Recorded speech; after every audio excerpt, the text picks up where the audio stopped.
La différence entre un disque dur HDD et un SSD est l'un des facteurs les plus importants pour la performance d'un ordinateur. Et c'est souvent la réponse à une question aussi simple que frustrante. Ah, la fameuse question. On a tous connu ça, n'est-ce pas? On clique sur une icône et on attend. On démarre l'ordinateur et on a le temps d'aller se faire un café. C'est une frustration universelle, mais la cause, eh bien, elle est souvent la même. Et non, contrairement à ce qu'on pourrait croire, ce n'est pas toujours le processeur ou la mémoire vive qui est en cause. Le vrai coupable, le goulot d'étranglement qui ralentit toute la machine, c'est très souvent ce petit composant qui stocke toutes nos données. Alors c'est parti, plongeons au cœur du sujet. D'un côté, on a le vétéran, la technologie mécanique, le HDD. Et de l'autre, le champion de la vitesse, tout en électronique, le SSD. Deux mondes, deux philosophies complètement différentes. Voici le bon vieux disque dur, le HDD. C'est une petite merveille de micromécanique, il faut l'avouer. Il faut imaginer des plateaux qui tournent à des milliers de tours par minute, avec un bras qui se balade à une vitesse folle pour aller chercher la bonne information. L'analogie du tourne-disque est juste parfaite pour comprendre comment ça marche. C'est exactement ça. Un bras doit se déplacer physiquement pour trouver la piste, c'est-à-dire le fichier. Et forcément, comme tout ce qui est mécanique, eh bien ça prend du temps. Et ça fait un petit bruit, ce petit grattage qu'on connaît bien. Et maintenant, changement de décor total avec le SSD. Là, on oublie la mécanique. Fini. Tout est électronique. Il n'y a absolument aucune pièce en mouvement. C'est une vraie révolution dans le monde du stockage. L'image de la clé USB surpuissante, c'est pile ça. Les données sont stockées dans des puces, un peu comme dans une clé USB ou dans la mémoire d'un smartphone. Et le résultat? L'accès à l'information est quasi instantané. Plus besoin d'attendre qu'un bras bouge ou qu'un disque se mette à tourner. C'est immédiat.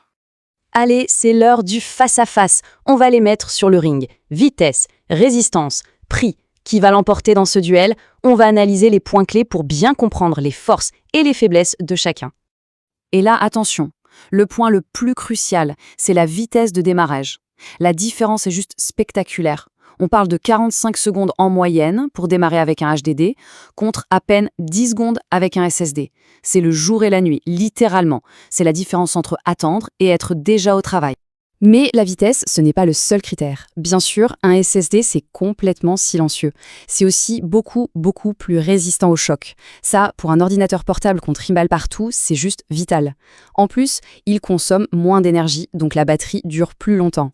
Le seul domaine où le HD garde un avantage net, c'est le prix au giga. Pour stocker des tonnes de données, ça reste la solution la plus économique. Alors, la question, c'est comment choisir? Eh bien, la réponse dépend entièrement de l'usage qu'on veut en faire. Il n'y a pas de meilleur disque dans l'absolu, mais il y a un disque qui est meilleur pour une situation bien précise. Le HDD, c'est simple. On le choisit si la priorité numéro 1, c'est d'avoir un maximum d'espace de stockage pour pas cher. Par exemple, pour archiver des téraoctets de photos, de vidéos, de sauvegardes. Dans ce cas, la vitesse, c'est pas le plus important et le HDD reste le roi incontesté. Par contre, si la réactivité est la priorité absolue, là, il n'y a même pas de débat, c'est SSD. Pour le système d'exploitation, les logiciels qu'on lance tout le temps, les jeux, un SSD, ça transforme littéralement l'expérience. Tout devient plus rapide, plus fluide. Mais attendez, et si on n'avait pas à choisir? Si on pouvait avoir le meilleur des deux mondes? En fait, c'est tout à fait possible, et c'est même souvent la solution idéale.